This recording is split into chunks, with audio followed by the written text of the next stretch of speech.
Hi everyone, good evening. Hello, Dr. Pravallka. Just a second, I'll be joining.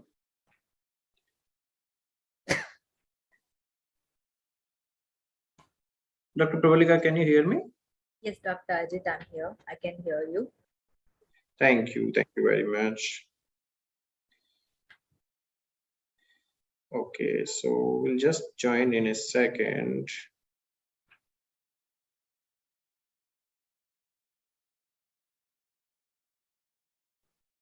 I think students are joining. Let's wait for some time. Let another 2 minutes. Yes, we can wait for a minute. Definitely. Okay.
Hello. So I think Dr. Pravallka, people will be joining. So let's start, shall we?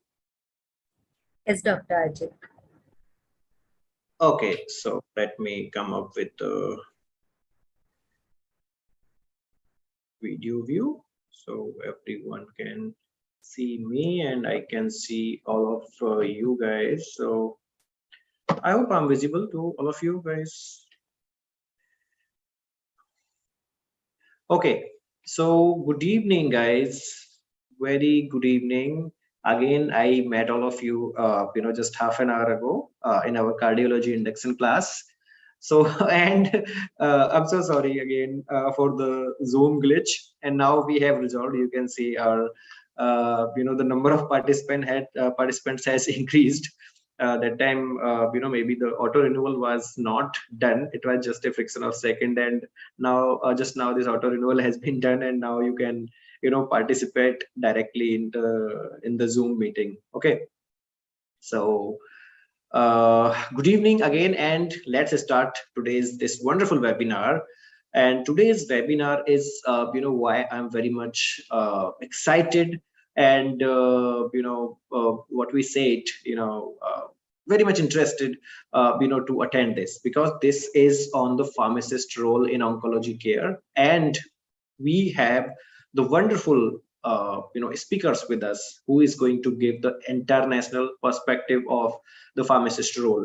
And not only limited to that, we are going to discuss about the career opportunities. Okay, career opportunities after PharmD, after your pharmacy graduation, how you can pursue your oncology dreams after the PharmD or something, right? So today to discuss this, we have with us Dr. Christopher Todd Elder. He is actually the PharmD, and he is the board certified oncologist, pharmacist, and he has done his PGY1 and PGY2. I'll introduce him once he is joining. He's joining in half an hour.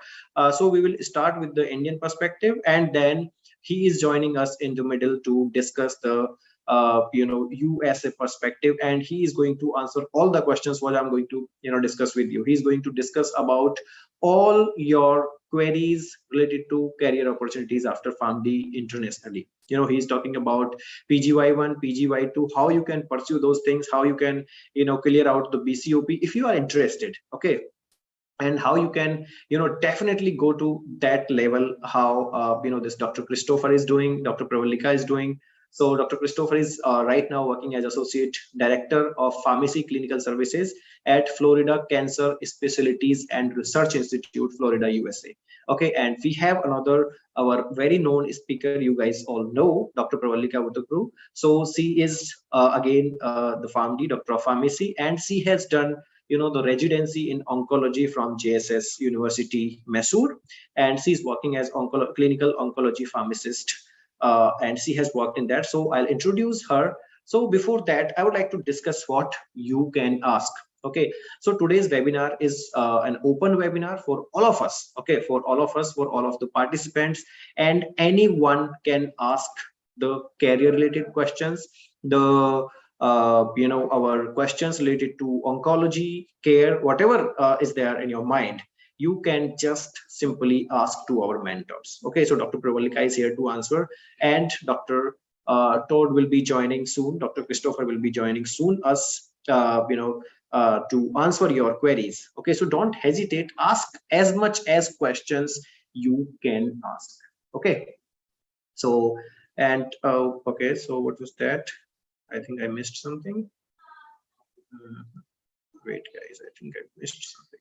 No problem. Okay, so you can ask as much as questions you want to ask. Okay, so this webinar is going to be 1 hour webinar. So half an hour, Dr. Pravallka will be talking about Indian scenarios, and then Dr. Christopher will be joining us in between. Okay, and you are going to learn everything. You can ask, all the Indian scenarios, all the Indian colleges, and the wonderful thing, Dr. Pravallka has got all the questions from your chat.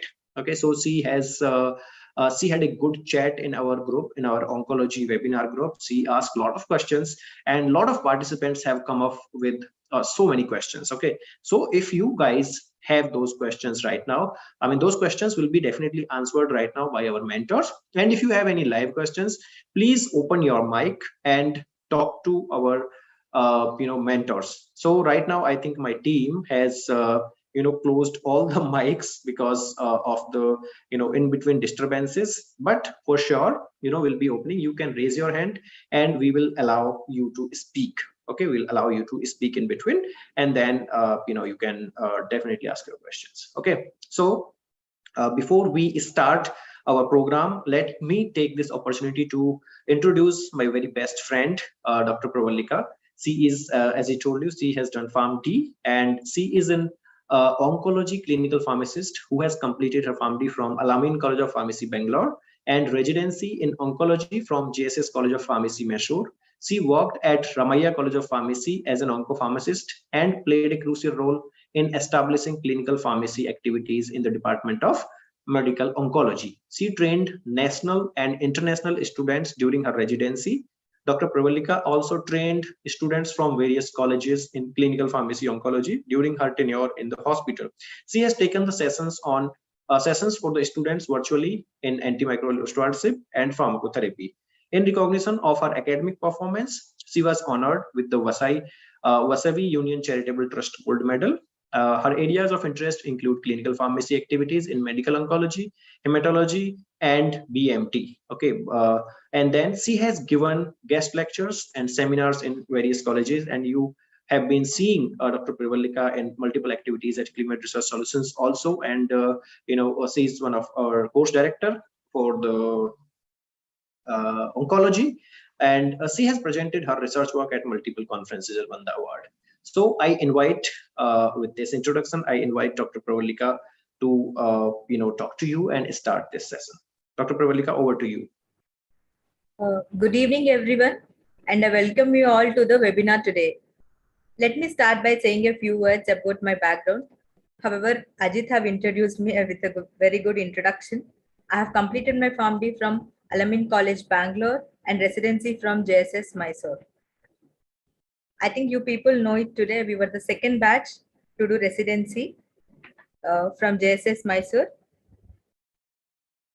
Dr. Pravallka, if we can see you for some pictures, my team is asking for that. Yes. Yes, definitely. Yeah. And the group picture will be taken at the end, guys. So please stay back. Yes, Dr. Pravallka, please go ahead. Yeah. Ajit, it will be comfortable if I switch off my video and I'll switch it Yeah, on in sure, between. sure, sure, Yes. sure, sure. Please, please, Okay. please. Yes. Uh, Guys, I request you all, please use the chat box. Whenever I ask you some question, please reply me with the chat box so that I know that you all are listening, and I can even have a indirect conversation with you through the chat box. I can even know the things. So before we start, can I know how many of you are from the pharmacy background? If yes, just type yes in the chat box.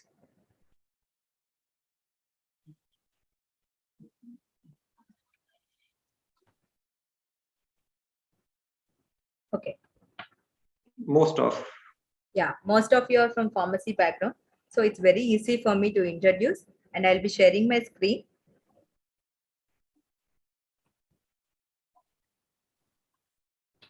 Yes, please, sir.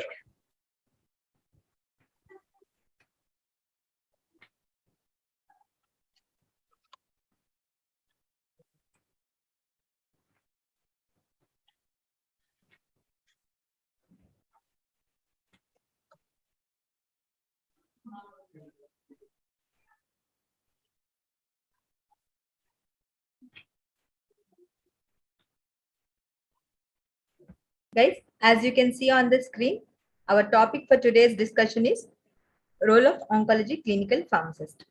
My Yes. And my talk is particularly relevant to those of you who wanted to continue the profession of pharmacy in hospitals as clinical pharmacists and also in specialty care units, in particular in the hospitals. Okay, before we start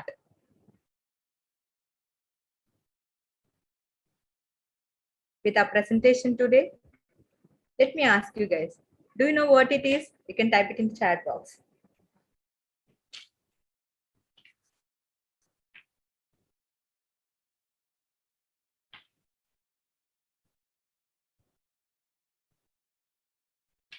Wow, very good.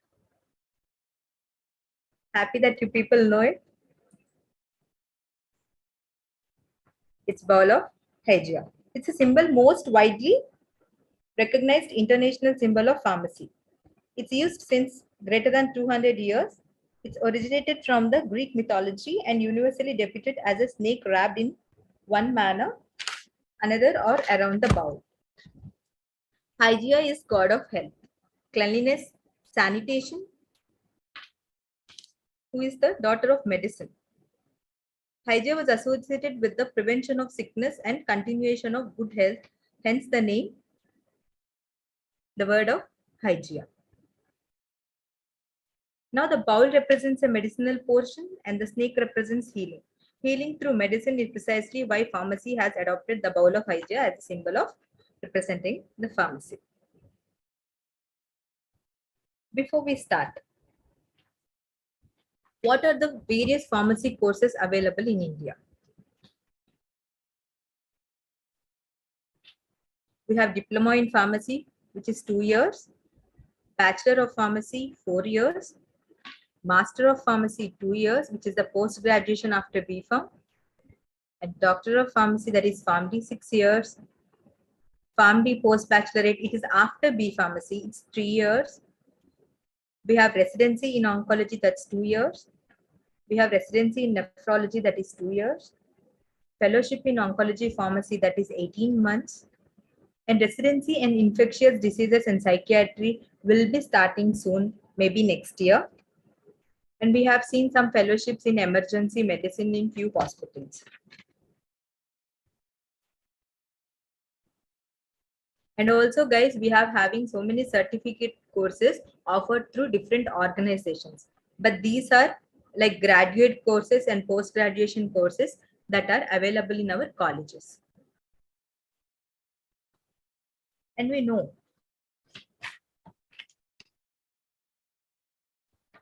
pharmacists have various roles in different settings, either in community as community pharmacist, in hospital as hospital pharmacist, and industries as industrial pharmacist, and working with the clinicians and the patients as clinical pharmacist. Before we start off about clinical pharmacy, I would like to give you a small introduction. As long as there are living beings, there will be diseases, and you have to solve them. Diseases are nothing but the abnormalities in either the structure or function or both of tissues, organs, and the biological systems. To mitigate the suffering of the sufferers of diseases, we need to treat them. The process is nothing but the therapy. And in medical practice, there are various therapies. There is many types of therapy such as drug therapy, surgery, radiotherapy, physiotherapy, psychotherapy, etc. and many other therapies. But the common denominator in all these therapies is the employment or utilization of drugs or medicinal preparations. Drug therapy is employed by medical practitioners all the time in their clinical practice. An optimal outcome of drug therapy is achieved when you follow the principles of rational prescribing practice, which enables the prescribers to use drugs effectively and safely. An effective therapy may result in a cure relief of symptoms or prevention of complications of the disease or treatment itself. To a large extent, effective and safe use of drugs is based on proper correlation between the properties of drugs, purpose which they are employed in treatment of a particular disease or particular patient, namely cure, relief of symptoms, or prevention of complications. So, to achieve a better patient care, we need a good healthcare team. A healthcare team consists of a group of professionals who coordinate their particular skills in order to provide quality patient care. And the primary goal of healthcare team is to provide a better patient care to the patient. So we need a healthcare team in every department or in every area of the hospital. It may be oncology, it may be gastroenterology, it may be cardiology. Mainly the high risk areas need a healthcare team, wherein which everybody should have good knowledge on all the aspects of the things going in the department to provide a better patient care. And you cannot serve from an empty vessel. You have studied PharmD to be a clinical pharmacist. You have studied B Pharm. Again, you went for PharmD. You have finished your residency or you finished your fellowship and you want to be clinical pharmacist. Just with a degree, you cannot be a clinical pharmacist because you are directly dealing with the patients. Patient is a life. You cannot deal with the life without a proper knowledge. That is what it says. You cannot serve from an empty vessel. So, to be a clinical, what you need to know to provide a better patient care as a clinical pharmacist or a pharmacist or whatever it is when you are involving directly with the patient. Even in a community setting, in a hospital setting, in an industrial setting, and also in a hospital as a clinical pharmacist as a part of the healthcare team who deals directly with the patient. Even in a community, when you are dispensing medicines, we should have a little, at least some drug knowledge, wherein which at least you will be able to tell which are pain medication, which are for what, which are non-prescription medications, which are prescription medications, which you can dispense, which cannot dispense. That is the reason we tell a community pharmacist also should be a licensed pharmacist who is dispensing the medicine. And he should not have a background of medicine. If not, you do it like a business. But a pharmacist is a responsible person who is responsible for the health needs of the patient, who is going to serve the society. So everybody should use their profession ethically. Many of them sell their license just for the sake of money instead of them doing their practices. This is how we are degrading our profession. So as a clean in industries, you should have good knowledge about different methods of how the things, all the procedures and all. And you should be trained well to prepare the medicines. Even a small mistake in the preparation of a batch can lead to effects in a patient, maybe indirectly, but it's leading problems. That is the reason a good sound knowledge is required for every pharmacist to work in the field of pharmacy. Not only in the field of pharmacy, any branch of science or any branch of education, you need knowledge. Just with a degree, you don't fetch a job. Please remember that. And to be a clinical pharmacist, what you should know. See, to provide better patient care, the clinical pharmacist should have the knowledge of the disease, knowledge of the drug therapy, knowledge of the non-drug therapy, therapeutic planning skills. He should have good drug information skills. Every pharmacist, I don't tell you that you will have to remember all the 1001 drugs or lakhs of drugs are there and so many brands are there for each drug. It is not required that you remember each and every drug, and it is not possible.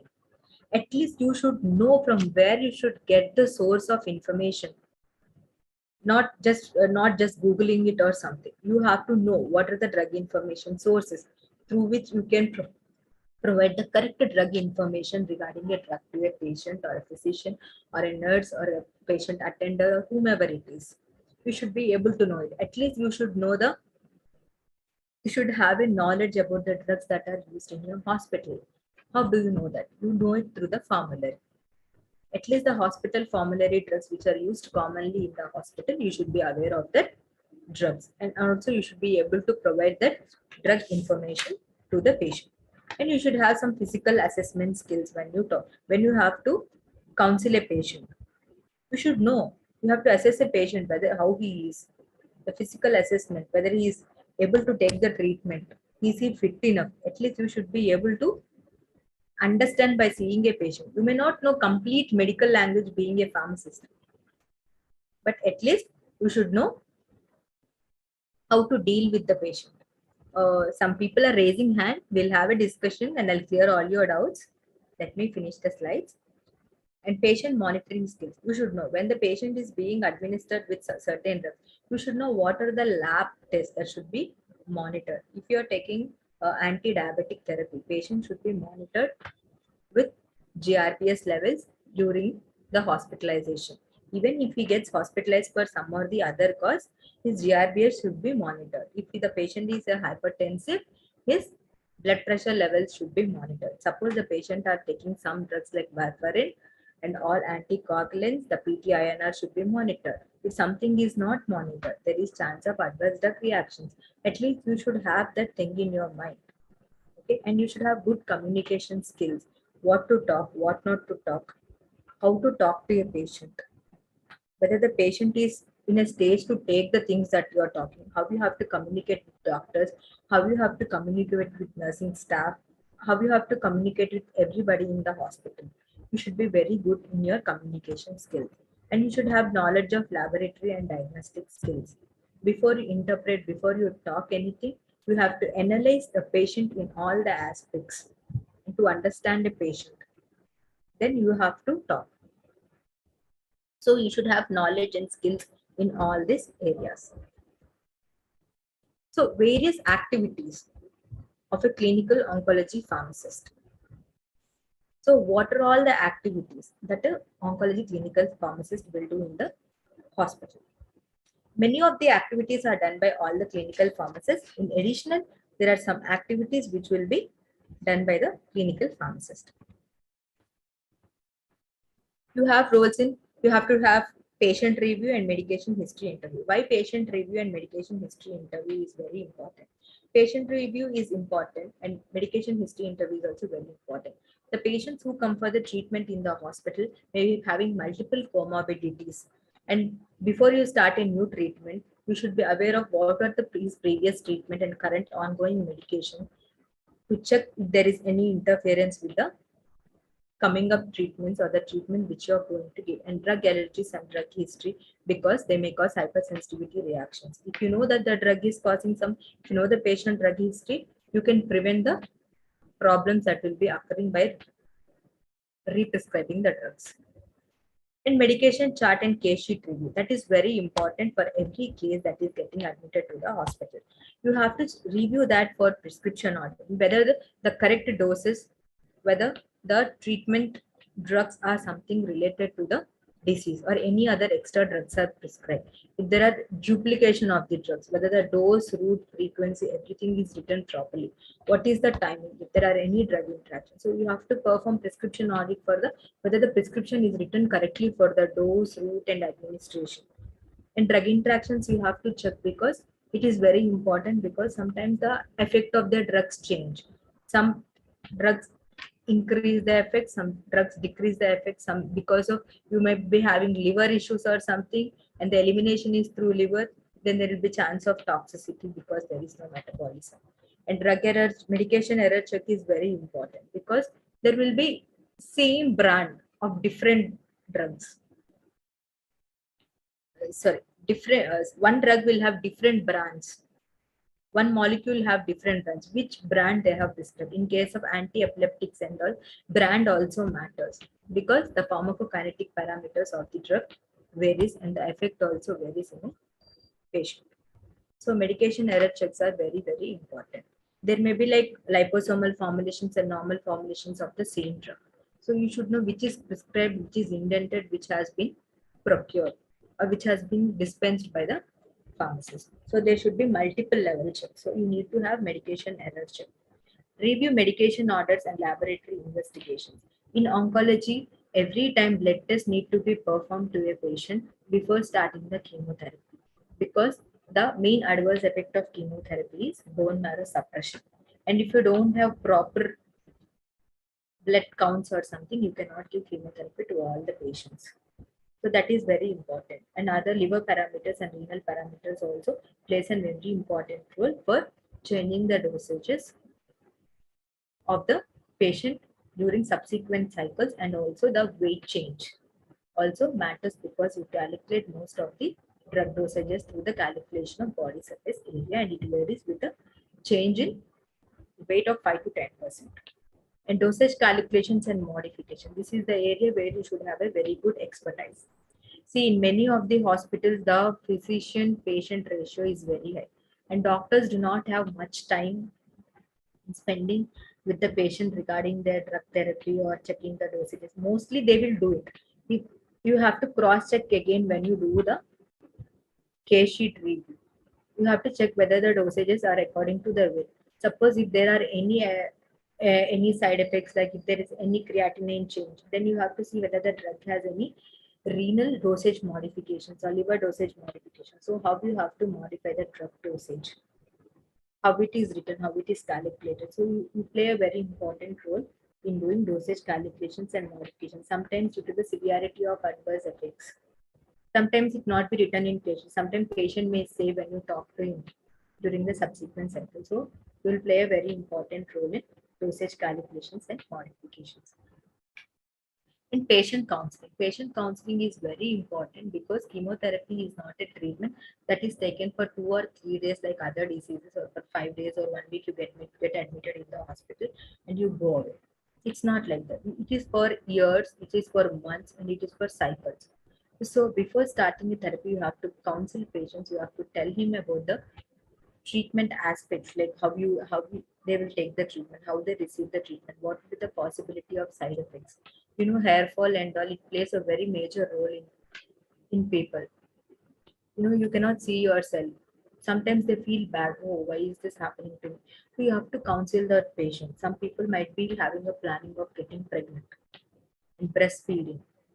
So many parameters matter. So many, it is a sensitive area that requires counseling because the patient have to accept the cancer therapy before even taking it. He should know the long-term side effects, the short-term side effects, and how the side effects will be there. What is the drug he is taking? How many cycles he should receive it? And during subsequent cycles, what will happen to him? So if it happens, how the doctors are going to help, how the healthcare team is going to help, what he needs to talk, what he needs to check, how he needs to eat. The patient have to accept the therapy even before starting the therapy, and he have to give a consent. So during the consent process, pharmacist plays a very important role during the treatment and also after during the follow-up in patient counseling. In indenting chemotherapy, even some pharmacists in different hospitals in oncology care are indenting the drugs. You can tell nursing staff will indent. What is the requirement that a clinical pharmacist should indent? As I told you, there are normal formulation of the drug, for example, paclitaxel and all. I'll show it to you. There's normal formulation, liposomal formulation, and different formulation. So you should know which drug is prescribed in the medication chart and which is indented, which is received. There should be a cross check. At least a double check should be done in this process of medication use of chemotherapeutic drugs, so that to prevent the error and the error will not reach the patient. And preparation of chemotherapy.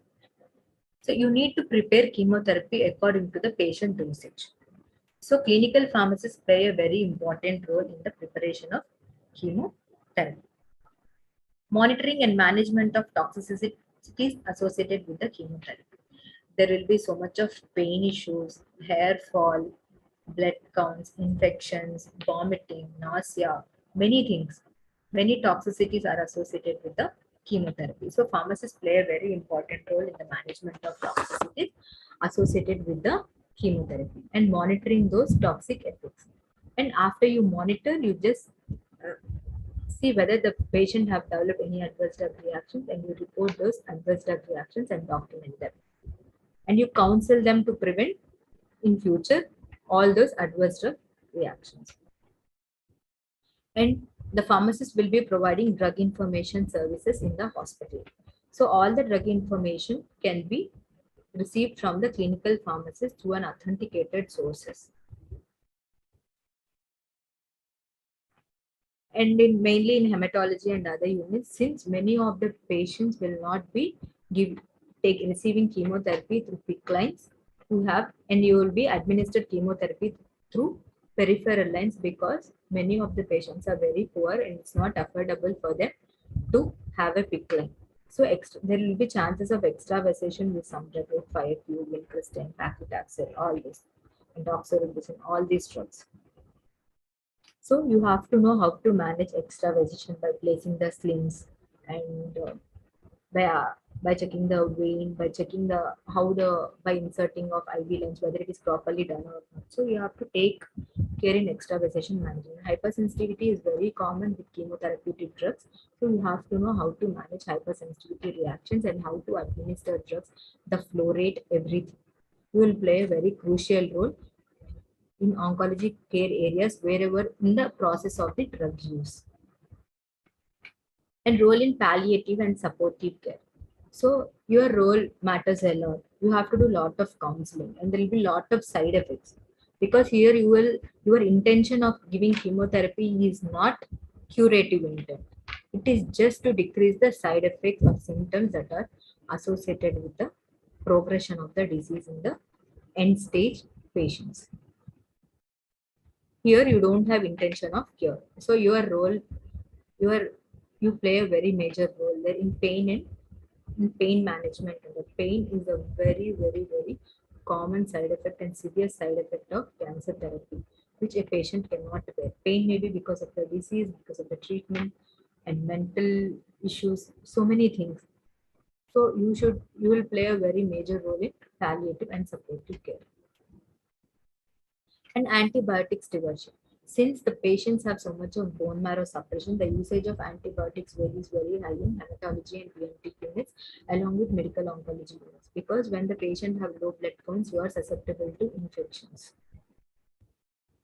So there will be prescription of antibiotics to the patient. So you should know whether you should when it is given in the form of IV, the sensitive test should be done first before you administer the drugs, for penicillins and all these drugs.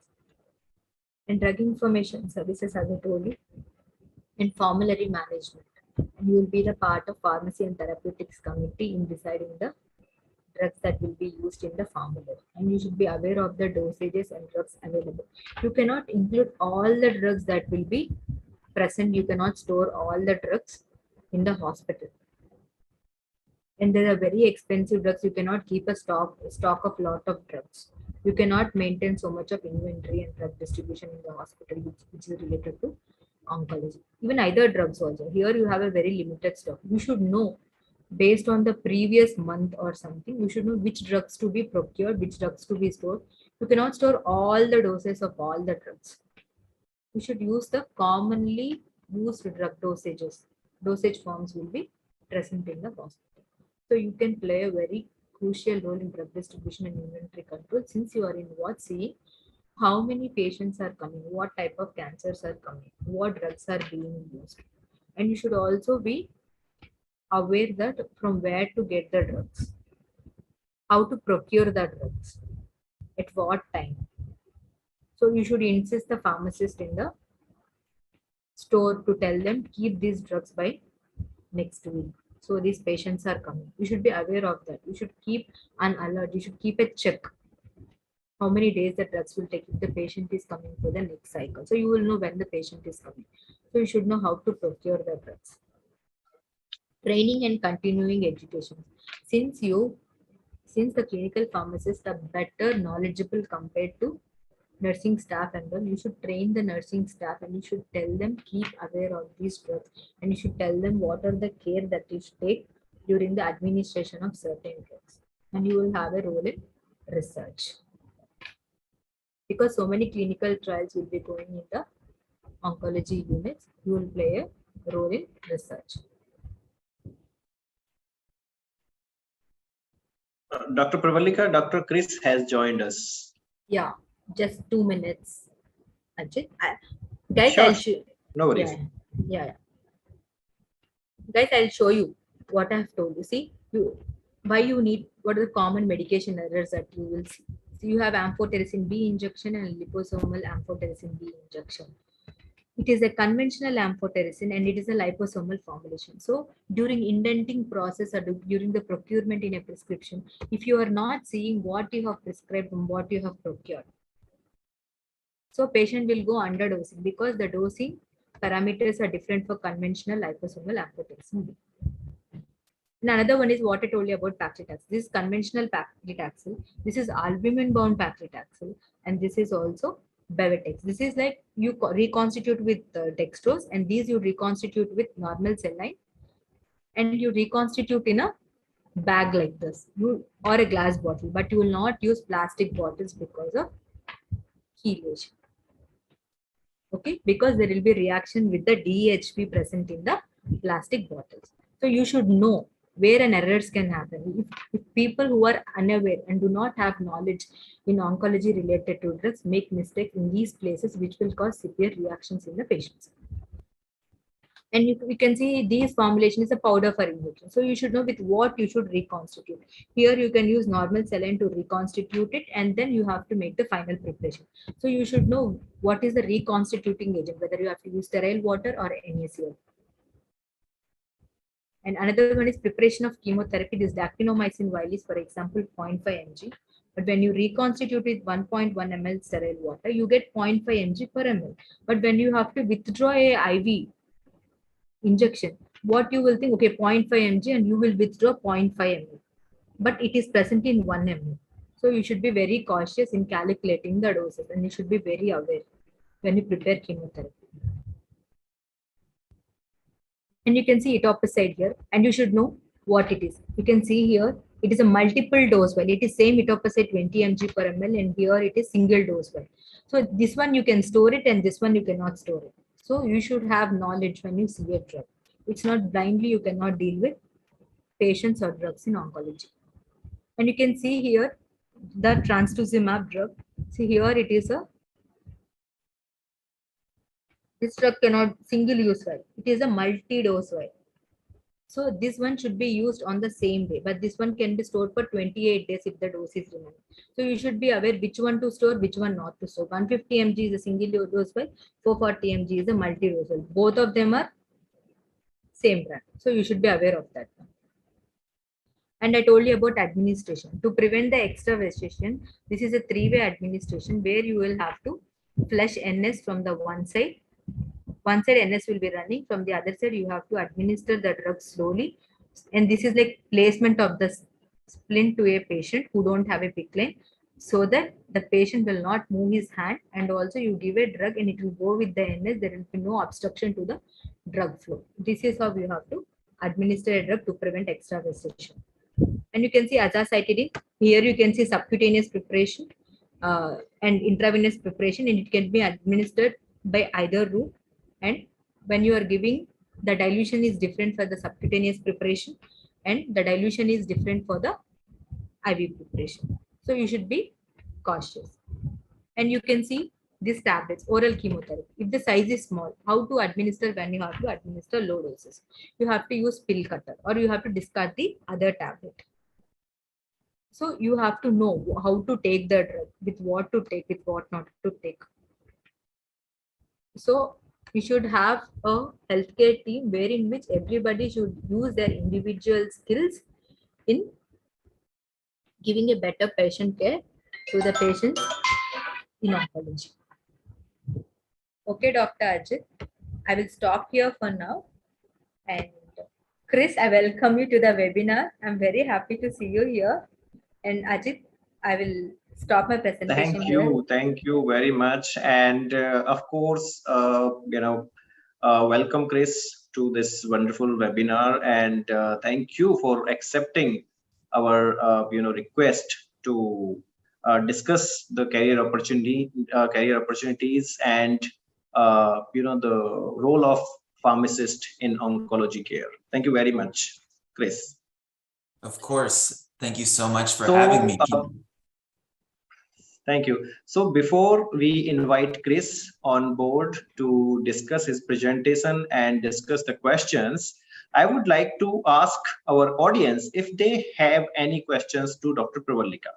Before we move on further, we will ask everyone if they have the questions, they can unmute themselves and ask the question directly to Dr. Pravallka. And then we'll go ahead with Dr. Chris. Dr. Ajit, hope we'll have the question and answer session in the end. I will check out the questions in the chat box. Let them type before Chris finishes his presentation, and we can have a question answer session. That's okay. That's perfectly fine then. That's Let okay. them type everything in the chat box. I'll go through all the questions and answer them one by one. Great.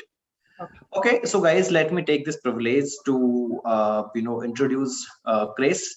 So as I told you, Christopher T. Elder is PharmD and board certified oncology pharmacist specialist, and he is right now working as associate director of pharmacy clinical services. So let me talk about his education. So he has done Bachelor of Science in Biology and Chemistry in 2009 from Point Loma Nazarene University, California, and then he did his Doctor of Pharmacy, PharmD, from South University School of Pharmacy, Georgia, in June 2012, and then he did his PGY1 Pharmacy Residency in Acute Care Track in 2013, and he has completed his PGY2 Pharmacy Residency in Hematology and Oncology specialty in June 2014.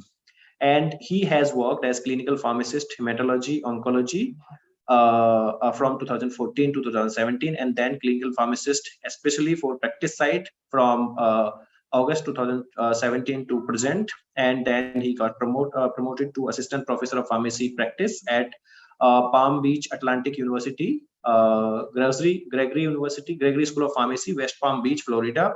And then he has worked full-fledged as clinical oncology pharmacist, and now he is working as associate director of pharmacy clinical services at Florida Cancer Specialties and Research Institute. And he has he is a licensed pharmacist and licensed board certified oncology pharmacy specialist, BCOP, and he also holds ACLS and CPR AED from AHA, American Heart Association. And he has presented multiple presentations in scientific conferences and workshops, and he has published more than 8 papers also, and he has multiple awards, including National Community Oncology Drug Alliance. He has the experience, services, and leadership in that, and CODA, as a chair from June 2020 to present, and FLASCO, Florida Society of Clinical Oncology Program Committee member, and then he has ACCP Clinical Practice Affair Committee member, and he got Teacher of the Year award in April 2021, Faculty Advisor of the Year May 2019, and Leadership in Pharmacy class for his School of Pharmacy, and Pharmaceutical Science Achievement Award in 2013 and 12. Dedicatedly. So I really am appreciating Dr. Chris Elder, who accepted our request to put on his views and give the glance on the career opportunities and role of pharmacist here. So I again welcome Chris to our webinar. Thank you very much for joining. Over to you, Chris. Thank you so much, Dr. Singh. Really appreciate the invitation to be here. Thank you so much, and thank you for the introduction.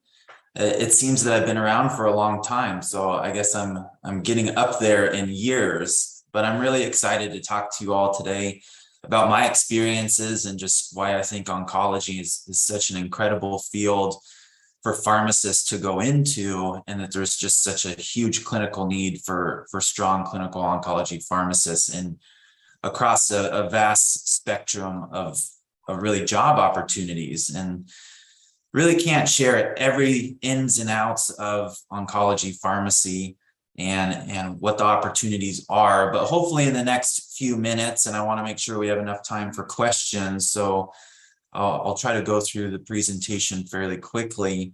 But I do hope that this time will encourage you all, inspire you all, and hopefully fill in a few gaps on oncology in general and how pharmacists can play a huge role in patient care. So I'm going to try to share my screen here, go through a few slides. Can everyone hear me okay? And see Yes, the can hear slides you, okay? and screen is visible, full screen. Definitely. You can go ahead, Chris. Perfect. Thank you so much. So I won't spend much time going through my background and training, as you all just heard my life story, but I do want to fill in a few gaps about where along the way I chose to go into oncology, what kind of drew me into that, and you all may share similar experiences. So back in college, I didn't know much about pharmacy. I knew I enjoyed science very much, and I enjoyed math as well. And I also enjoyed interacting with people and helping people. So naturally, that's a fit for healthcare, but there's so many opportunities in healthcare to go into. I had a family member that mentioned pharmacy, so I did a little bit of research, worked a little bit in some pharmacies to get some exposure. And it really piqued my interest because I just felt that pharmacists had so many opportunities. There were retail, hospital, clinical. At the time when I was in college, I was interested in nuclear pharmacy and working with radiopharmaceuticals. I just found that very intriguing, and it just really piqued my interest. And so that kind of drove me into pharmacy school. And then in pharmacy school, my interests changed, and I honestly had a great mentor, and one of my professors, who was a pediatric pharmacist, came into class one day and just was talking to us about opportunities. And he just highly recommended and said that there's really two areas of clinical practice that really stand alone as incredible opportunities for pharmacists to go into and make a huge impact. And those are pediatrics, which he worked in, and oncology.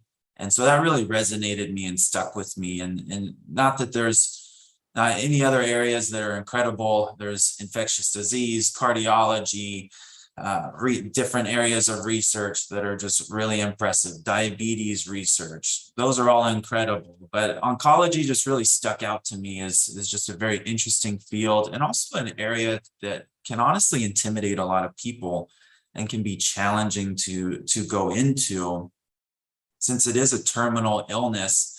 And it is complex, as you all have heard in the beginning part of this presentation. There's a lot of areas where you can have errors occur. And so that's really why having clinical pharmacists in that field is vital. Oncology care is only becoming more and more complex as we understand the disease more.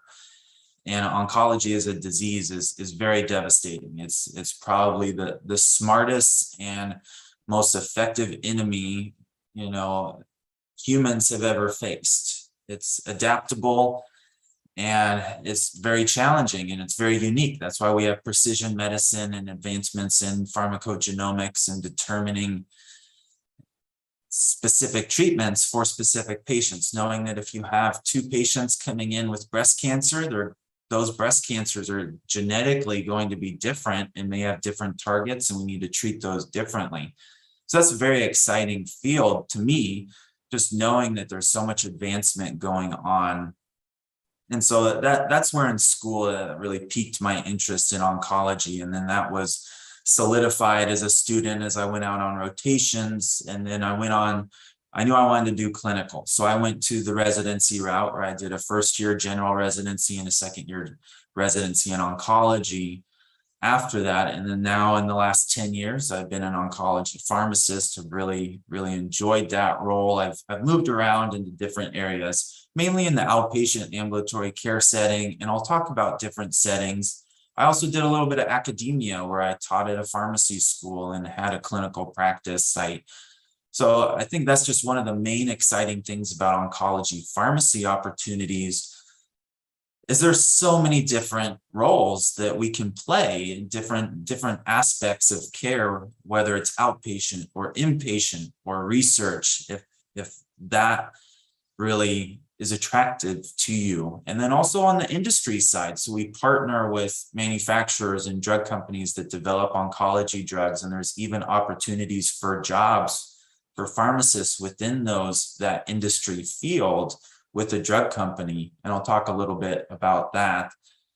So all that to say, I'm very biased. I love oncology. I think this is an incredible field. I love what the pharmacists that I've been able to work with and interact with and network with have been able to do, and just the amazing things that they're able to accomplish. I just think this is just a very rewarding field. I know it's challenging, very difficult. I saw some questions come through about toxicity management and what happens about treating patients with chemotherapy, and then we ultimately cause another cancer because of that chemotherapy down the line. There's obviously, that's hard to wrestle with sometimes, but at the end of the day, the treatments we're giving patients are life-saving. They are extending their life, even if they're not necessarily curing them. They are giving those patients more time with their family, with their friends, which is really priceless. And even if someone ends up developing a secondary cancer years down the line because of the chemotherapy they received 10, 20 years ago, that's 10 to 20 extra years that they never would have had if they weren't treated in the first place. So those are just some of the difficult conversations that do come up with, and it's experienced in the career, and it's a challenge to go through. And at the end of the day, what helped me go into the field was just knowing that I wasn't alone, and there's a multidisciplinary team. And so you really get close to each other with the physicians and the nurses, and you celebrate the victories, you celebrate those cures with those patients. And then you also mourn in the hard times, since we are working with a terminal illness, and there's not always going to be great outcomes. But again, because of that, oncology pharmacists are just so vital to being part of the team and really just helping the patients through the challenges, because having a diagnosis of cancer is overwhelming. And then the side effects of chemotherapy can be overwhelming as well. And so oncologists, as the drug experts, just add so much care and enhancement to that patient experience, just helping them to not feel overwhelmed, to feel seen and heard and supported. And the pharmacists are just really the main expert that can help with that. I won't go too much into these slides, as I know you all have heard a little bit about this today and probably in past lectures as well. But similar here to India, here in the US, oncology pharmacists are doing a lot of different activities.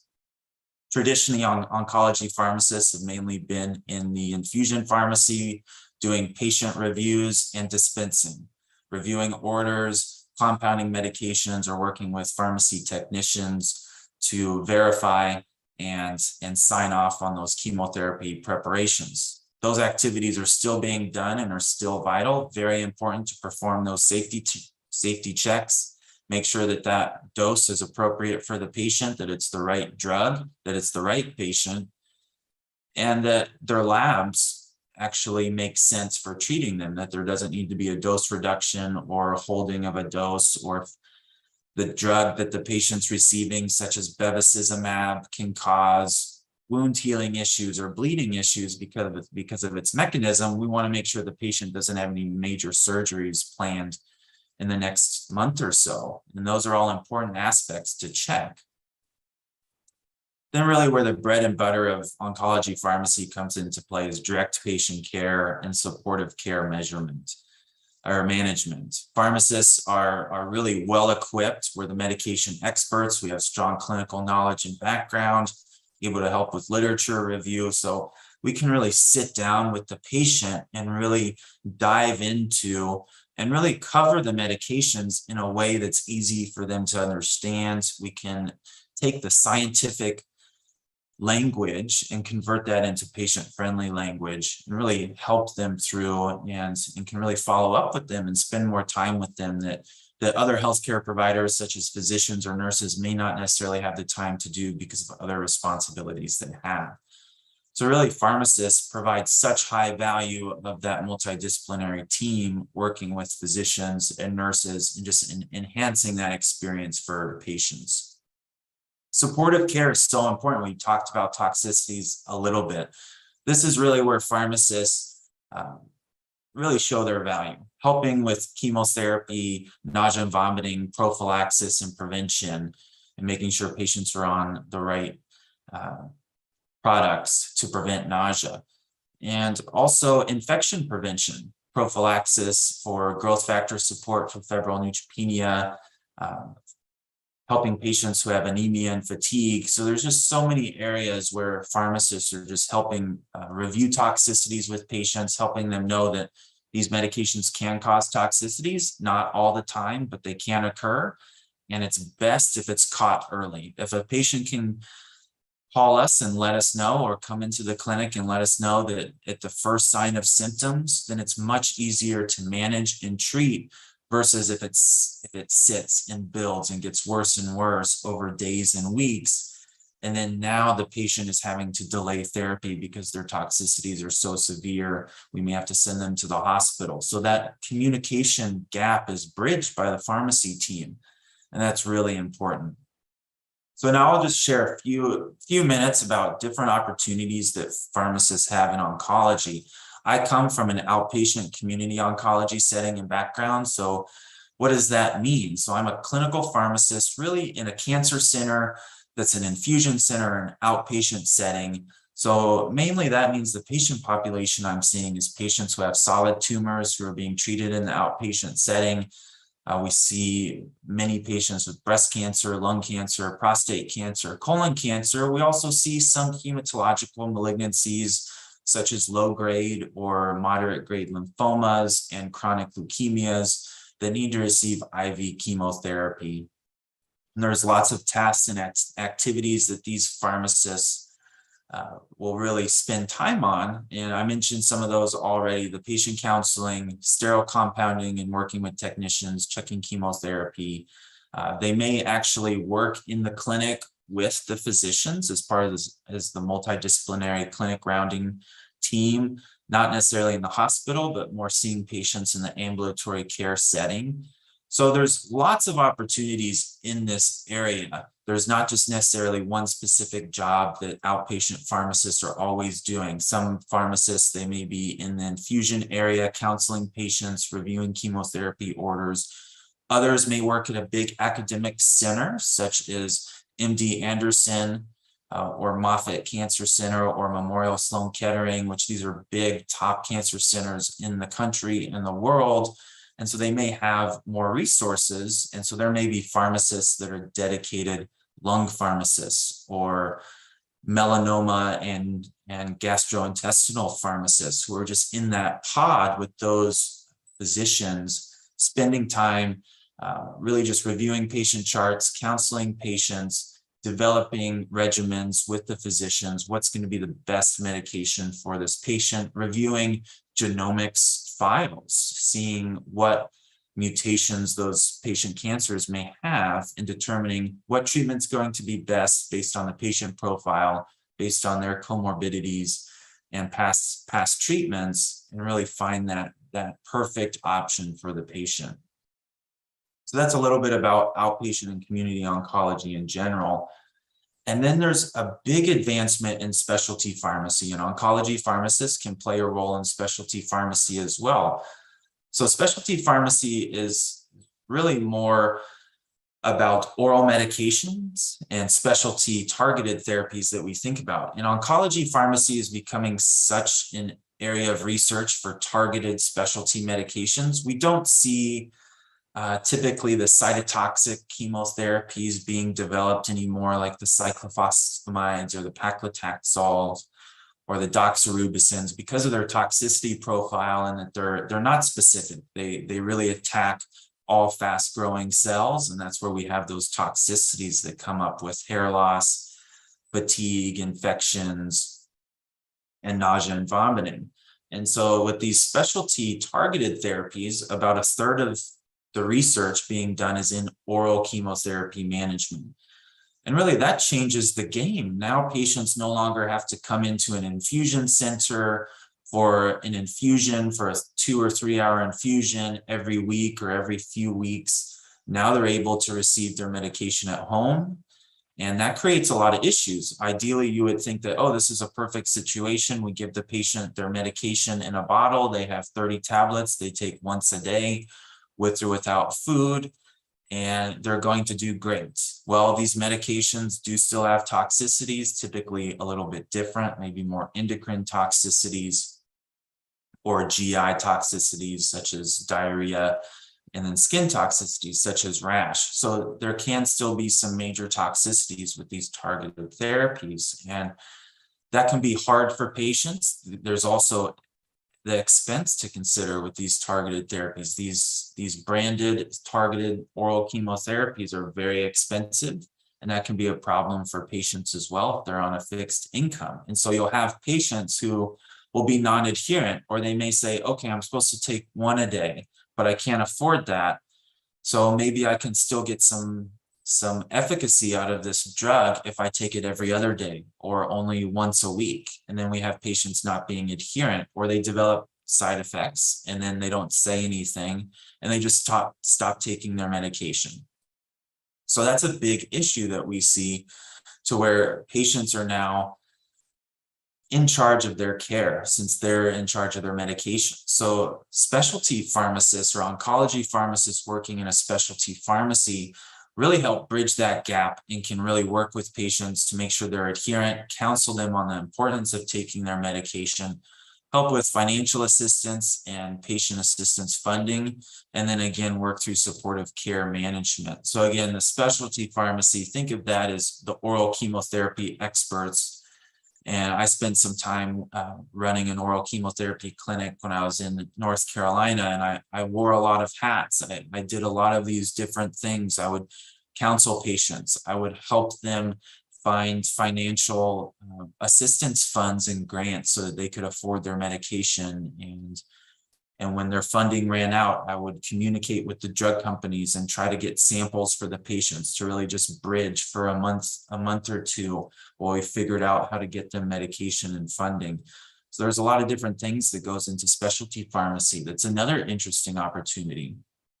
Then there's the inpatient or hematology side of this field, and there's lots of opportunities in this space. So when you think of inpatient or hospital oncology or hematology, usually these are patients who are more sick, they have more advanced disease, or they have more aggressive disease. So leukemia, acute leukemias, aggressive lymphomas such as Burkitt's lymphoma or high-grade diffuse large B-cell lymphoma, or even advanced multiple myeloma. And so in this setting, pharmacists are usually managing sicker patients, more acute setting. So they're usually doing a lot of supportive care, either with antibiotics, antifungals, other severe toxicities that they may have to be managing if patients have significant GI toxicity. And also these patients, if they're receiving chemotherapy in the hospital, if they're well enough, they're going to be on high-dose chemotherapy. And so pharmacists are really involved with making sure dosing is appropriate and that the labs are appropriate for patients. And there's also an area called stem cell transplant, which is a treatment often used for hematologic malignancies. Since patients who have blood tumors, such as a leukemia or lymphoma, there's no surgical options. A surgeon cannot go in there and remove tumors because it's a disease of the blood. So there's just leukemia, cancer cells going throughout the body. And so we can do a bone marrow transplant from a donor, And that can cure the patient by receiving some healthy bone marrow. And that's a complex process, and that involves high level pharmacist involvement. And so there's bone marrow transplant pharmacists or cellular therapy pharmacists, as we've had strong research, and chimeric antigen receptor therapies or CAR T cell therapies and bispecific monoclonal antibody therapies that target a specific antigen on tumors. And they also have a T cell engager attached to it as well. That's why it's bispecific. It has two targets really. And that T cell engager enhances T cell activity to actually attack cancer cells after T cells have become exhausted by cancer growth over time. And so those are really incredible opportunities that pharmacists play a crucial role in. That's very unique and very different than the community outpatient setting. So helping patients through that complex transplant process where patients are getting high dose chemotherapy, they're receiving the transplant, then they have to go on immunosuppressants so that their body doesn't reject that transplant of bone marrow. And the patients are going to be immunosuppressed for a long time. So they're going to need to be careful, and they're going to need special follow-up and counseling. So pharmacists play a vital role in all of those areas. And then palliative care, as patients have advanced disease or may need to go to hospice, as was mentioned earlier, very important with pain management, which can be very difficult, using high doses of opioids and methadone, which can be a challenge, and toxicities can develop, and dependence and addiction can develop as well. But also understanding that pain is very severe in patients with cancers. The tumor is literally eating away at the patient on the inside. And so this can be very, very painful for the patient. And so they need to be on appropriate pain management therapy. And so pharmacists play a crucial role in that. And there's jobs available in pain management for pharmacists, and then also survivorship and supportive care as well. So that really covers the clinical side of things very briefly. There's also the research side of things. So I went the traditional clinical route and did residency. But for those of you interested in research, who may want to be highly involved in research, perhaps you may be more geared towards doing a fellowship or doing something in that aspect, or even going for a PharmD PhD. Which is also an opportunity as well. So research pharmacists typically work in a research institute. We have a research pharmacist at Florida Cancer Specialists, or they work at academic medical centers that are doing a lot of activity with early phase and late phase clinical trials.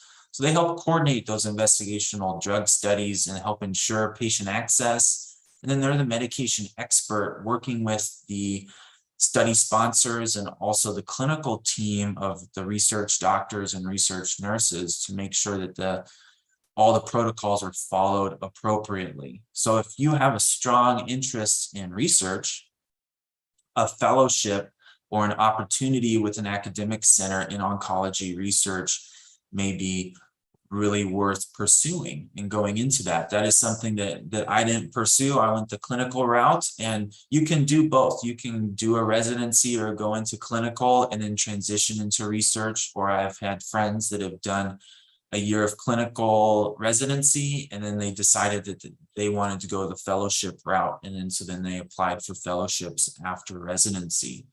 And so those are more geared towards research interests.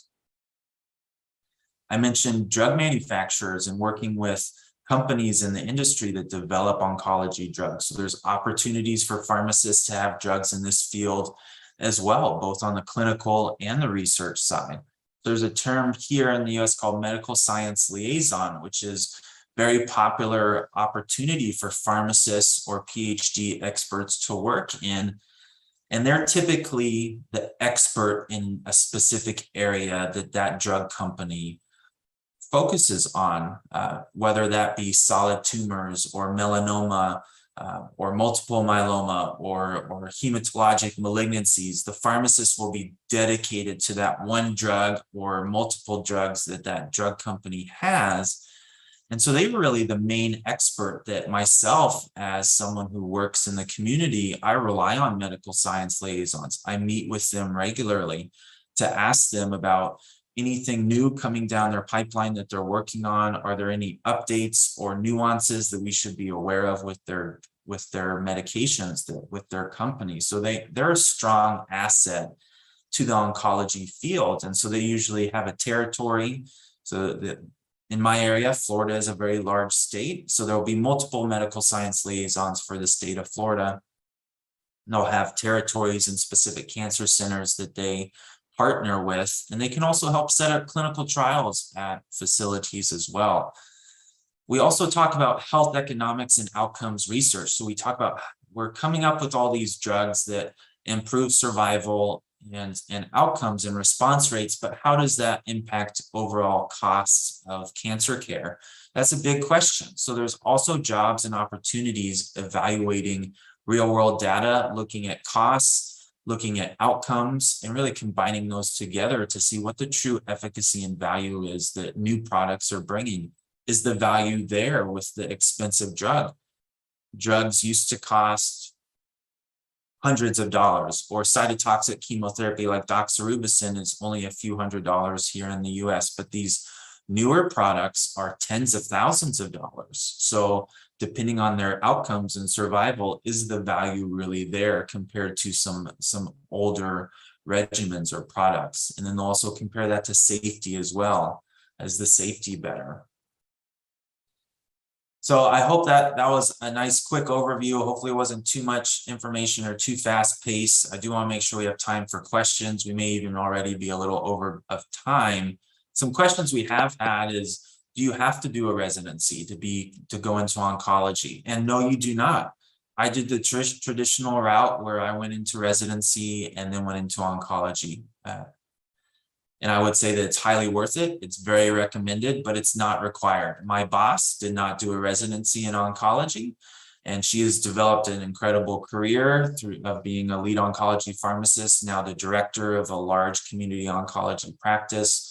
And many of the pharmacists I work with did not do a residency, and they just slowly developed oncology experience and expertise over time with the opportunities they were able to find. So there's non-traditional routes that you can go into, but I still highly recommend the residency. It's a dedicated time for you to become an expert and really work with experts and just gain as much knowledge and experience as possible in a short amount of time.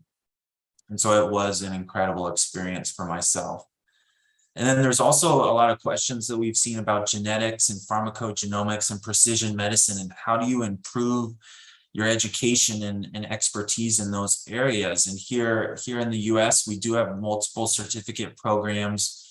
And I was not sure if there was master's programs, but I did actually see last night that University of Florida does have a master's program focusing on precision medicine. There's also fellowships with focus in precision medicine. So I have a few links here to University of Florida and the University of Chicago. There's also other organizations and companies that do have certificates and fellowships and other education programs for those interested in pharmacogenomics or precision medicine that can be really helpful. And so I've been in pharmacy for about 10 years now, and I can tell you that I've had a lot of opportunities and a lot of success. But really at the end of the day, the moments that I've really had the most reward and satisfaction and felt that I really helped the patients the most was honestly when I was doing nothing related to my pharmacy background or what I learned about as a drug expert. And really it was just about connecting with the patients and helping them on their journey. And at the end of the day, that's what's most important. The patients are really what matters. And it's really the focus of all that we do. Every decision that I make at work is patient focused and centered. And that's why at the end of the day, I can always feel that no matter the outcome, I've always made the right choice because I'm always making that choice and decision for the patient and the patient's best interest. That just really at the end of the day makes everything worthwhile. And so thank you all so much for your time. I really enjoyed being here. Hopefully it was helpful. Here is my email address, and I will go ahead and stop talking and really would love to have discussion and open it up to questions if we have time. I know we're a little bit over time, but I'm sure there's a lot of questions in the chat. Hello, Chris. Dr. Pravallka here. I have noted down all the questions that have been in the chat box. Some questions I'll take it up and some questions you can do it. One question is, what is the signs of extravasation and how do you prevent it? As I've told you guys, I don't know. I just wanted to know, Chris, do you have PICC lines during chemotherapy for your patients? Yes, so this is a great question. Extravasation is something that we really try to prevent. The best measure of treatment for extravasation is prevention. So using PICC lines or central port lines with vesicants or cytotoxic chemotherapy that can cause damage to the tissue is really important. We don't want to be giving those through the peripheral line with a smaller vein that can break or be damaged or fail. So it's really all about prevention and using a central line. The signs of extravasation are really going to be redness and pain and Swelling, potentially warmth or damage. And how we treat that is really supportive care. So doxorubicin, you can look up pictures of doxorubicin extravasation for those that have received it through a peripheral line through the arm.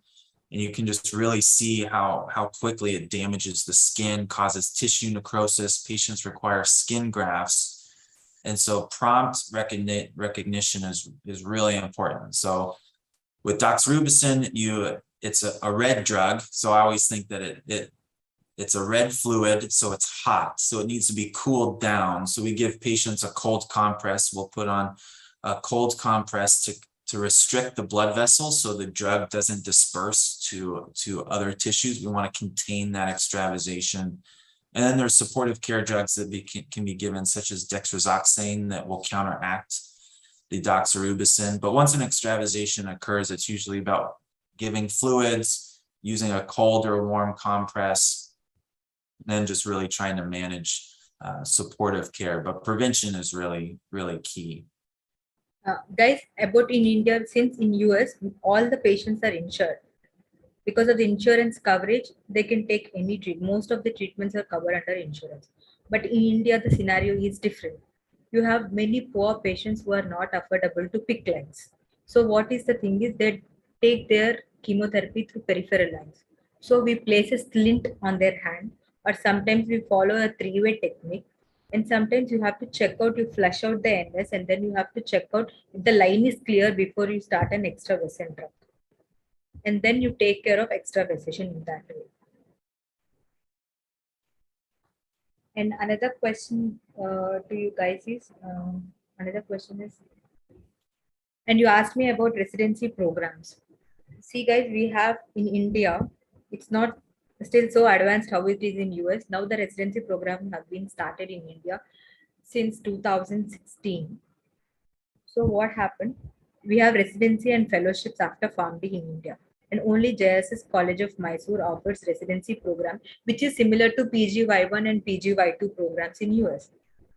Chris, please correct me if I'm wrong. I think PGY1 have a general exposure to all the departments, multiple departments of the medicine, gynecology, pediatrics, everything. In the similar way, we have in our residency year one, that is RPY1. And PGY2 and RPY2 are similar, that you focus on a specialty clinical pharmacy. That is either oncology or nephrology are being offered in JSS College of Mysore. It's a 2-year program and they take around 3 lakhs per year and 15,000 will be the stipend per month. Sorry. And fellowship is offered by HCG and Sri Shankara. Sri Shankara charges 1.5 lakh for 18 months and 22,000 rupees for the university fees. And you will get a stipend of 45,000. And for fellowship in HCG, you will have to pay around 3 to 3.5 lakh. And you will be getting an 18,000 rupees stipend throughout. And it is for 18 months program. So that is as of residency and fellowship. And for fellowship, you have an exam. And residency degrees are offered by the JSS University, and fellowship programs which are offered by Rajiv Gandhi University. And till now, I don't know how the degree certificate of fellowship looks. And residency, I just have my certificate that is from JSS University. And somebody was asking me about ACCP accreditation and ASHP accreditation. JSS College has ACCP accreditation for PharmD. program, and ASHP is not yet come for residency. And somebody asked me, you preparation of Taxol in plastic bottles. The only reason that you should not use plastic bottles is in paclitaxel you have a chemophore diluent which reacts with the DHP present in the plastic bottles. So there will be chelation and it will harm the patient, and there will be chances of anaphylactic reactions and hypersensitivity reactions, not because of the drug mainly or the ingredient, but because of the reaction between chemophore and the DHP, that is 2-diethyl hexyl phthalate, which is a polymer which is used with the plastic to make the plastic soft so that you can store this normal saline and all. So because of that reason, you tell don't give Taxol in a plastic bottle, either prefer a glass bottle or non-DHP bags. And somebody asked me, like, what are the incompatibles that you faced in chemo? See, there are certain drugs that you should not administer them with sodium chloride. See, oxaliplatin should not be mixed with sodium chloride because there will be formation of complexes. Dr. Pravallka, sorry for interruption. If we can take only career-related questions, because I can see there are multiple questions, and we'll be exceeding the time. If we can take only career-related questions, is it fine? Yes, if any other questions, I'll answer you in the chat box in the group. Yes. I Yes. mean, we can take all the career-oriented questions right now because Chris also has some commitments maybe after this. So we'll take all the career-oriented questions right now. Okay, Dr. Ajit. And and some internship programs are available in HCG, like you have to pay monthly around 2,500 bucks. So you can go and do your internship if your college permits, only for the 6 years. And to tell, recently we have started an oncology module wherein which all the pharmacy students, anybody can participate and learn and get a certificate, where you will be taught everything online in different modules, because very few people are getting an opportunity to learn oncology in the hospitals. Yearly, Yes. you have only 2 admissions in JSS and 2 admissions in Sri Shankara and 2 admissions in HCG. And if many of you people have interest, it's very difficult to learn. So, with the request of many students, we have started an oncology module series in which we are teaching the students online. And Dr. Ajit will tell about it more. And somebody asked me, there is something MD in oncology. There is no MD in oncology as such. It's only PGY1 and PGY2 in US. And if you want to pursue further after PharmD, you can go for PhD. And after MPharm pharmacology, you don't have any perspective in oncology residency or fellowship. It's only after PharmD or PharmD post-bachelorate. And there is one oncotherapeutics fellowship program in Tata Memorial. Only one seat is there, and you have to give exam for that. And in abroad, Yes. if you want to practice pharmacy, you have to clear an APLICE exam, TOEFL and FPJE exams. Then you will get a licensure in their own state, and then you can practice pharmacy. And I think you don't require a specialty in clinical pharmacy to work as a clinical pharmacist in US. Is it, Chris? That's correct. So really in the US, you just need to be licensed, and then you can have a job really anywhere. And it's just about finding the right fit, finding the right opportunity. So after NAPLEX, after NPJE, after your license in the state, after you complete that PharmD in India, you're able to gain a job in the US where you're looking for, and then you can also apply for residencies and go that route if the residency is something you're looking for. Residencies can be competitive and a challenge to get, and that's why I mentioned that there's non-traditional routes and that you don't need a residency to go into a specific field, or you can work for a few years in a hospital or clinical setting and then apply for a residency or a fellowship if that's what you're wanting to go into, which people have done. Again, there's many people who do not match into residency each year, and so they go on and they find other jobs or positions and then build experience that way, either through direct work experience, or then they come back to residency several years later. As I mentioned, my boss previously, she graduated pharmacy school, thought she wanted to do retail therapy, and so she went to work for a retail chain.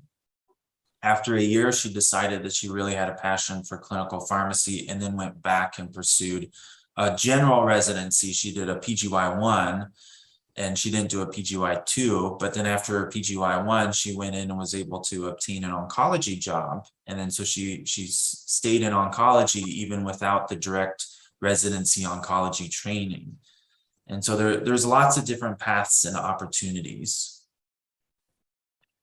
Okay, so someone is asking about, I have a question here. Do we need to clear NAPLEX for the studying purpose also if we are going for some master's course or PhD or something? Is it necessary? I don't think it's necessary.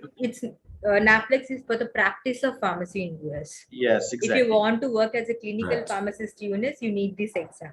If you want to go as a lecturer or professor in a college, you don't need all this. I think you don't need to work. If you want to do masters, you have to definitely write your GRE exam and you have to search for a university. Yes. And the entire process, someone is asking, it is like you have to clear the TOEFL if you are from India, and you have to clear the FPG, then NAPLEX, then MCJ, if I'm not wrong, Chris. That should be the correct process.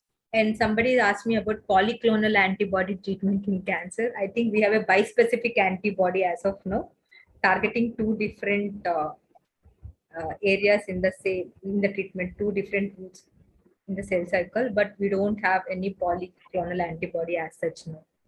Am I right, Chris? Yes, it's definitely an advancing field and area with multiple targets. There's several products being developed with the bispecifics. Either they're targeting multiple antigens on cancer cells, or they're targeting one antigen and then stimulating T-cell engagement from that process. So those are really groundbreaking, and we're seeing some great results with some bispecifics coming out soon this year in refractory lymphomas that have received lots of therapies and nothing's working. And we're seeing strong response rates in those clinical trials. It's probably going to be pretty groundbreaking for these products. Those T-cell engagers do cause toxicities similar to the CAR T therapies, such as cytokine release syndrome, that can be definitely a challenge and dangerous to manage. They're manageable, but it takes proper coordination, and we can give some of these bispecifics in the outpatient setting, but also realizing that when toxicities develop, they're severe enough that they have to go into the inpatient side of things and be managed in the hospital. So communication and transitions of care is really important with a lot of these newer therapies. Guys, any other questions related to this? If you have some subject related questions, I will answer you in the group. Have some questions in, sorry, Dr. Pravallka, we have some questions in YouTube also, I think. Okay. So Dr. Okay, we have answered the questions. Okay, Manju, we have answered the question, oncology course after PharmD.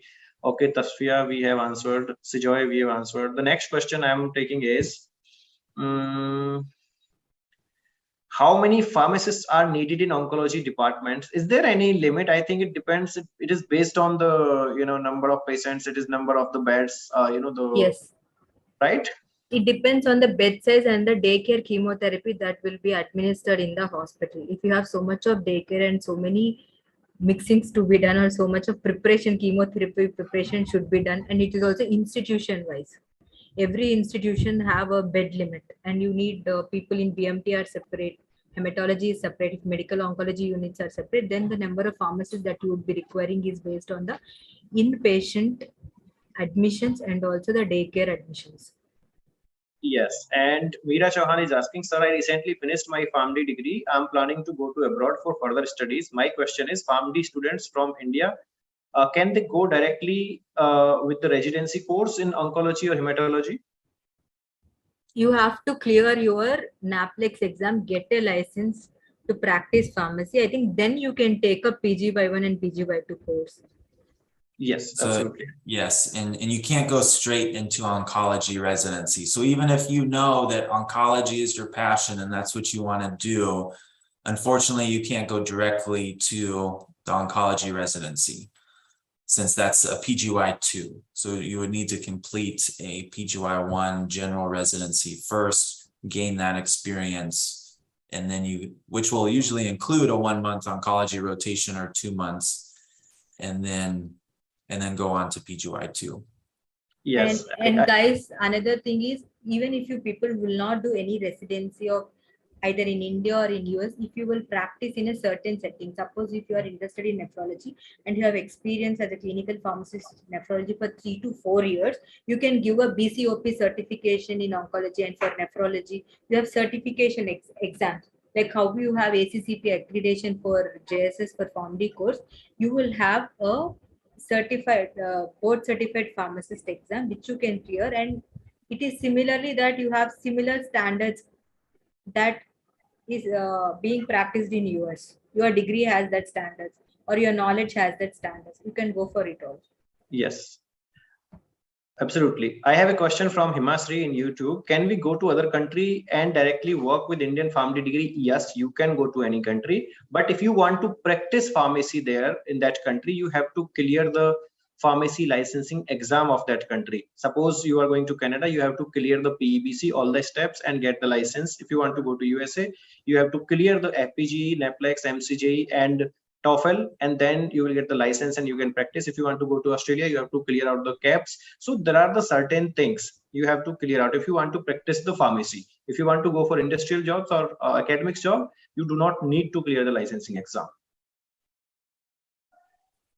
Okay, and I think one question here is from Vivek, personal question.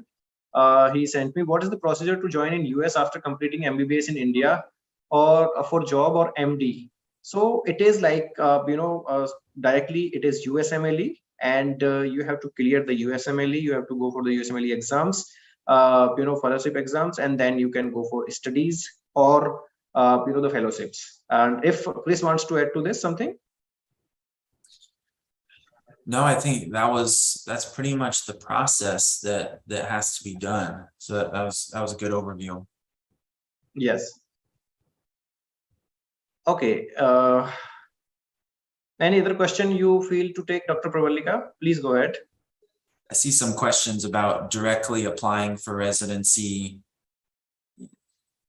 after graduating, and that is possible. And can be done. You don't need to necessarily have clinical experience to go into residency. Just understanding that you have to go through the licensing process and make sure that you're licensed in time. Typically, residencies start in the US July 1st every year. And so they usually will want you licensed by that time. And so just keep that time frame in mind. Chris, we have a wonderful question from my friend Mohsin Kadri from UAE. He is asking how to convince hospital administration to invest in oncology pharmacy practice infrastructure, and what are the challenges, especially when we don't have concept of inpatient pharmacy services. Yeah, that's a big hurdle and a big challenge when there's not a concept of inpatient pharmacy services. So it's probably going to be about picking your battles and taking small steps in the right direction, and probably collaborating and doing research and finding resources that support oncology pharmacy and the value that they bring. There's lots of publications available out there that show the value of oncology pharmacy, show the errors that are prevented, show the outcomes that are improved, that patients do better when pharmacists are involved. So bringing those resources to the table and showing cost effectiveness. So pharmacists are expensive. We are expensive. And so understanding that, but then also approaching that, saying that, well, pharmacists, the care that we provide saves money and enhances care. So there are economic outcome studies with pharmacists out there that show improvement. So finding that data, talking with facilities that have inpatient pharmacy services and oncology clinical services, really talking with them, showing showing how they developed. And it's going to take time. It's going to take time and investment to involve in that. And it's going to be a slow process. Maybe you can eventually get one pharmacist. And then once you break down those barriers and you can get one pharmacist in. I'm sorry, Chris. I think. I think Yes, I'm please, muted. please. Yeah, it was, I think, by the team they were meeting. Okay, please go ahead, Chris. I'm so sorry. What I guess I was talking too long. So Oh, no, too no, no, much of no, a no. It was, story. I think it was a technical error. No problem. Please go. Once you have one pharmacist in the door, then and hired, then usually it opens up, because then if the value is shown, they're able to see it, it's tangible, and then it's easier after that first pharmacist, and you can usually add on more relatively quickly once the work and benefits shown. Hopefully that was helpful. Yes, so Mohsin bhai, you can open your mic. So actually we were opening the mic for everyone. Now you can talk directly to Chris. Yes, Mohsin bhai.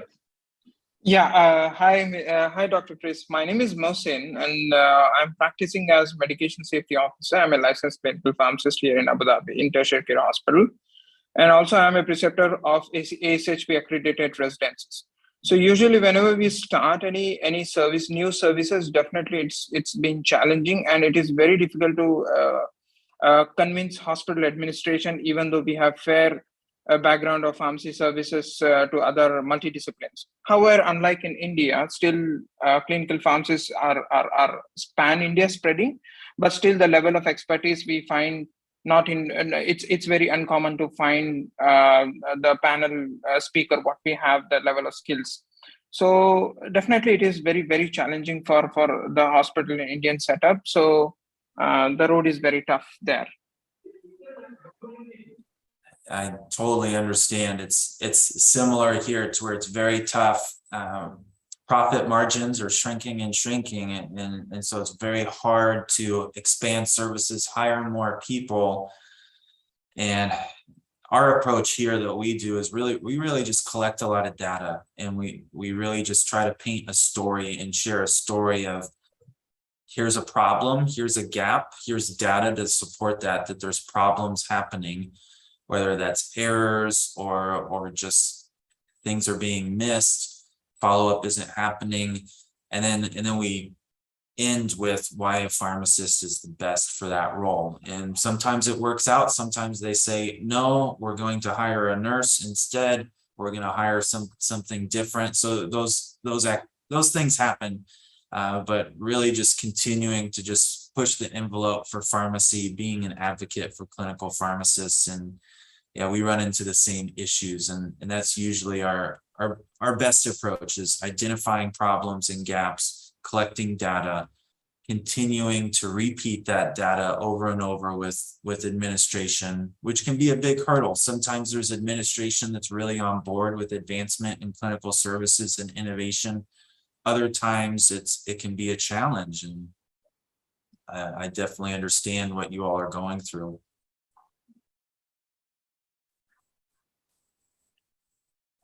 Okay, so I hope.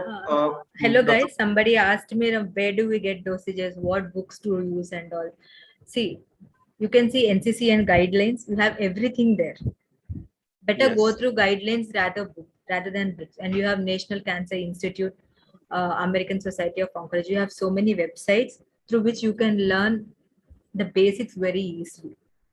If you are able to understand, if you have learned your basic pathology and pharmacology well in your family, it's very easy, and you will get the references through NCCN guidelines. It's a very perfect reference.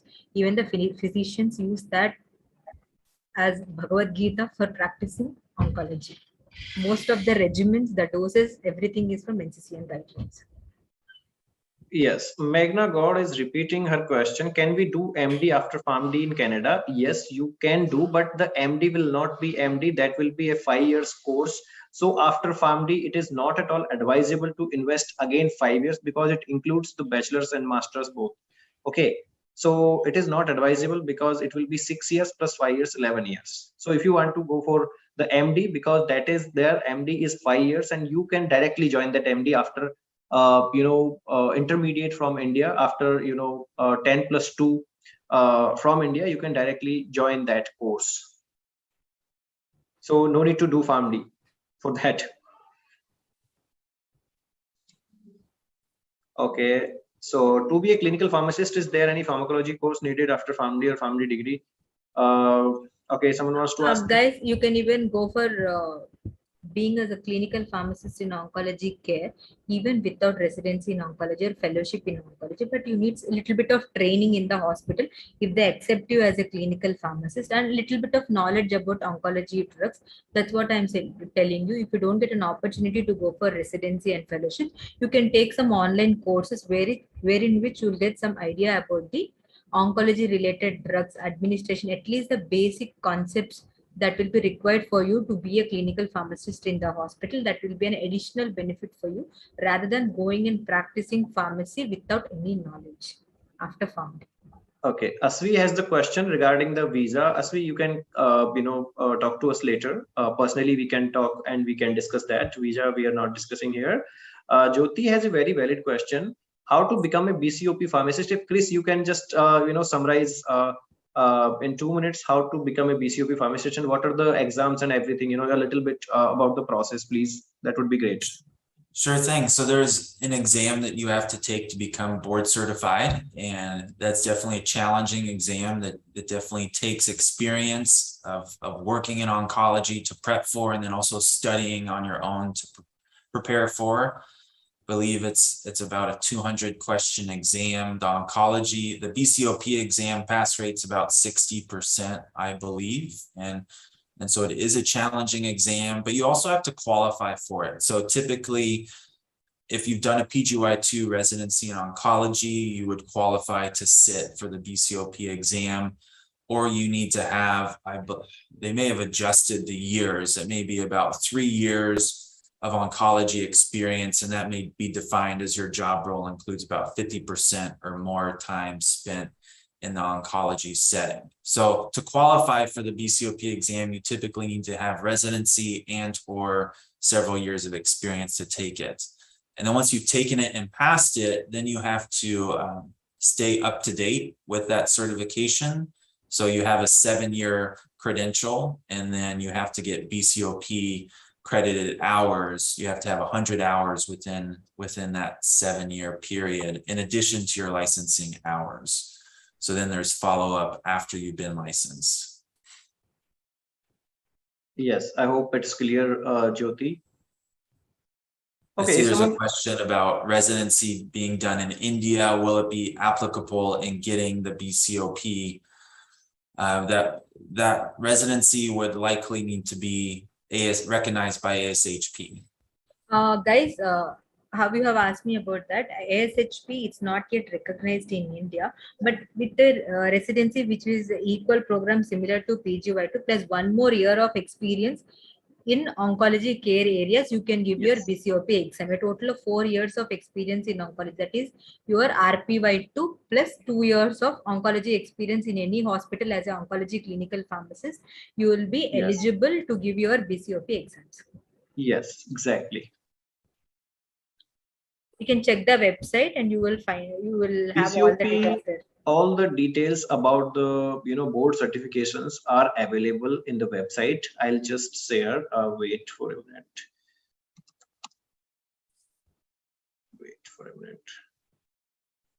Okay, I'll say by the time you can take one or two more questions, Dr. Pravallka. I think most of the questions are answered, and somebody asked me about incompatibilities. Every patient information leaflet that is available with the drug has compatibilities and incompatibilities of the drug, to which you can reconstitute and which you will not reconstitute with, because brand to brand differs. How I told you in paclitaxel, the conventional paclitaxel will be in normal saline and Bevatex will be in dextrose. And that can be done in a plastic bottle, but a conventional paclitaxel should be done in a non-DHP containers.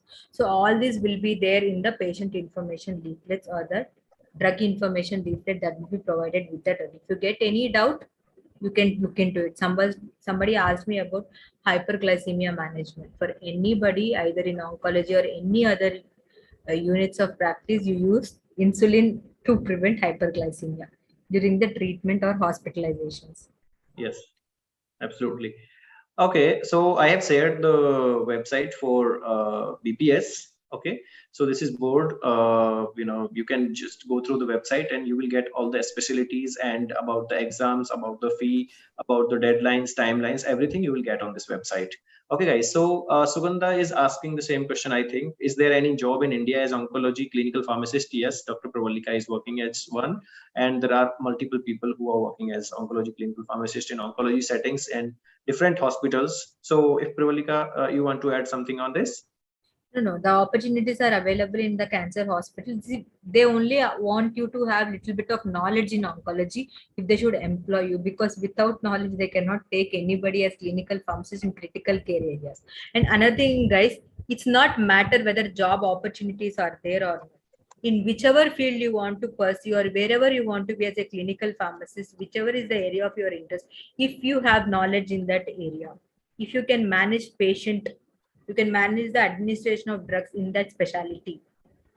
Yes. If you're competitive in that area, if you have good knowledge, sound knowledge, and with additional practice, all the doctors will support you and you will have a job opportunity by proving your knowledge. It is not that somebody should give you an offer to be a clinical pharmacist. Yes, correct. Okay, so I think, guys, if any other questions, we can discuss in the group, or you can email to us at support@the rate climed.in, climed.in. I have written the email in our chat box also, because it's more than around it's 2 hours. We are continuing this, and thank you very much for joining us. And thank you, Chris, again for joining and accepting our invitation. Thank you very much for the very much insightful session, and you have answered almost all the questions, and it was amazing to listen to you during this workshop, and we got a lot of glimpse of your career and career opportunities itself in USA. It was wonderful talk, Chris. Thank you very much, and thank you, Dr. Pravallka, for this again a wonderful talk, and discuss all the career opportunities in India. So I think we have justified our title. Chris, I would like to thank you personally.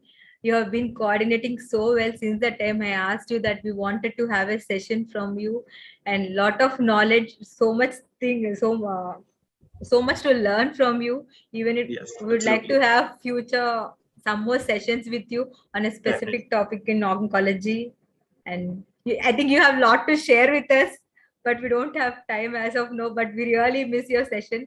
I learned a lot from your session. No, And definitely.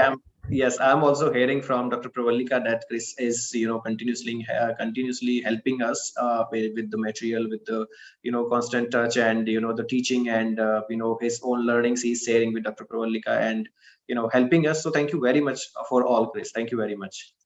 It's my pleasure. I loved being here. Thank you for the invitation, and would love the opportunity to coordinate and work with you all again and do some more sessions. It'd be incredible. Thank you, Chris. Thank you. Thank you, very Dr. happy Pravallika. to hear from you that Chris, that you will be having some more sessions with us. We had a very great time learning from you. So Thank you guys, so if you much. all are here, I request all of you to, come up and, join one Group internet picture. selfie. If I say group picture, you can open your, videos if it is possible for all of you. And I would request everyone to put off the mics also. I will put off all the mics. That's fine. Yes, guys, please, if we can get a group selfie. Okay, I can see many happy faces.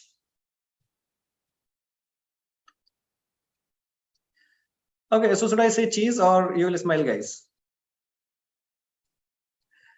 Great, guys. Thank you very much for joining again. And, I welcome you to join our, upcoming courses. And we are starting the next batch of our, oncology series, module 1 only. We are starting the new batch. So if you are interested, you can join us again. Okay. So thank you very much, guys. Have a good night and have a good day, Chris from India. Thank you again. Bye-bye. Take care, guys. Take care. See you.